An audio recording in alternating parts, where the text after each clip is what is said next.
बोलिए सरस्वती मैया की जय, श्री बृहस्पति जी महाराज की जय। आज हम गुरुवार के व्रत की कथा को करेंगे। आप प्रेम पूर्वक श्रवण करें। पहले गुरुवार का व्रत कैसे करना चाहिए। गुरुवार को सूर्योदय से पहले उठकर शौच स्नान आदि से निवृत्त होकर व्रत के लिए संकल्प ग्रहण करें कि बृहस्पति जी की प्रसन्नता के लिए आज मैं गुरुवार का व्रत करूंगी। अब या करूंगा, पुरुष भी कर सकता है। इस दिन भगवान विष्णु का पूजन भी होता है और एक गुरु जी का पूजन भी होता है। गुरु मतलब बृहस्पति ग्रह का पूजन भी होता है और चाहें तो बृहस्पतेश्वर महादेव होते हैं, उनका भी पूजन किया जा सकता है। इसमें पीले कपड़े धारण करना चाहिए। भोजन में चने की दाल और पीला भोजन ही हो। एक समय भोजन करें और या तो बृहस्पतेश्वर महादेव या भगवान नारायण या गुरु ग्रह का पूजन करने के बाद में स्वयं भोजन ग्रहण करें। अपराह्न काल या सायंकाल के समय, सायाह्न में भी ये भोजन ग्रहण किया जा सकता है और भोजन में पीला ही उपयोग करना चाहिए। कथा श्रवण करनी चाहिए। इनकी पूजा करने के बाद, कथा श्रवण के बाद स्वयं भोजन करना चाहिए और महिलाओं के लिए ये व्रत विशेष लाभदायक होता है। गुरुवार का व्रत करने से भगवान नारायण भी प्रसन्न होते हैं, गुरु ग्रह भी प्रसन्न होता है। जिन महिलाओं का या लड़कियों का गुरु कमज़ोर हों तो उनको निश्चित रूप से गुरुवार का व्रत करना चाहिए ताकि उनको पति सुख उत्तम प्राप्त हो। गुरु के कमज़ोर होने से बवासीर और पेट की गड़बड़ी, जोड़ों में दर्द आदि की शिकायत हो सकती है। तो गुरुवार का व्रत करने से ये कष्ट उत्पन्न नहीं होते हैं। गुरु की प्रसन्नता के लिए गुरु कमज़ोर होने पर अपने से बड़े जो हैं वरिष्ठ हैं, उनका आशीर्वाद भी हमारे साथ नहीं रहता है।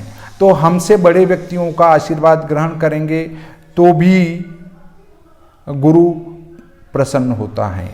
अब हम गुरुवार की व्रत कथा प्रारंभ करते हैं। आप प्रेम पूर्वक कथा श्रवण कीजिए। किसी गांव में एक साहूकार रहता था जिसके घर में अन्न, वस्त्र और धन किसी प्रकार की कोई कमी नहीं थी, परंतु उसकी स्त्री बहुत ही कृपण थी, किसी भिक्षार्थी को कुछ नहीं देती, सारे दिन घर के काम में लगी रहती। एक समय साधु महात्मा गुरुवार के दिन उसके द्वार पर आए और भिक्षा की याचना की।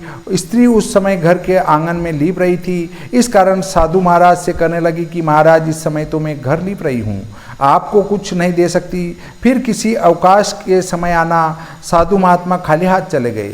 कुछ दिन के पश्चात वही साधु महाराज आए, उसी तरह भिक्षा मांगी। साहूकार ने उस समय लड़के को खिला रही थी। कहने लगी, महाराज मैं क्या करूं, अवकाश नहीं है इसलिए आपको भिक्षा नहीं दे सकती। तीसरी बार महात्मा आए तो उसने उन्हें उसी तरह से टालना चाहा, परंतु महात्मा जी कहने लगी कि यदि तुमको बिल्कुल ही अवकाश हो जाए तो मुझको भिक्षा दोगी। साहूकार ने कहने लगी कि हाँ महाराज, यदि ऐसा हो जाए तो आपकी बड़ी कृपा होगी।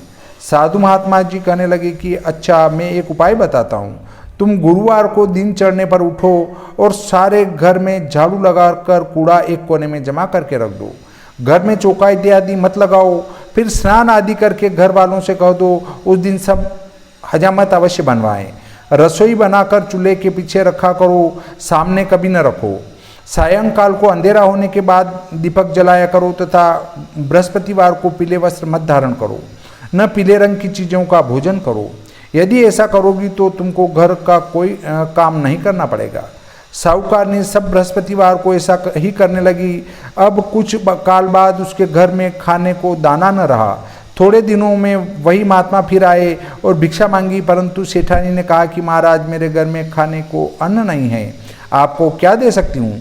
तब महात्मा ने कहा कि जब तुम्हारे घर में सब कुछ था तब भी तुम कुछ नहीं देती थी, अब पूरा पूरा अवकाश है तब भी कुछ नहीं दे रही हो, तुम क्या चाहती हो वह कहो। तब सेठानी ने हाथ जोड़कर प्रार्थना की कि महाराज, अब कोई ऐसा उपाय बताओ कि मेरे पहले जैसा धंधा नहीं हो जाए। अब मैं प्रतिज्ञा करती हूँ कि अवश्य मैं जैसा आप कहोगे वैसा ही करूँगी। फिर क्या होता है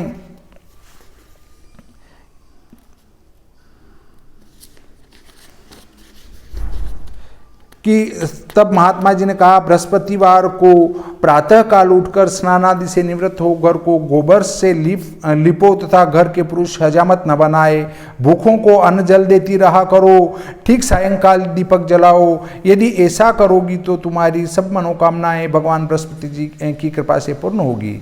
सेठानी ने ऐसा ही किया और उसके घर में धन धान्य वैसा ही हो गया जैसा कि पहले था। इस प्रकार भगवान बृहस्पति जी की कृपा से अनेक प्रकार के सुख भोग कर दीर्घ काल तक जीवित रही। श्री सरस्वती मैया की जय, श्री बृहस्पति जी महाराज की जय।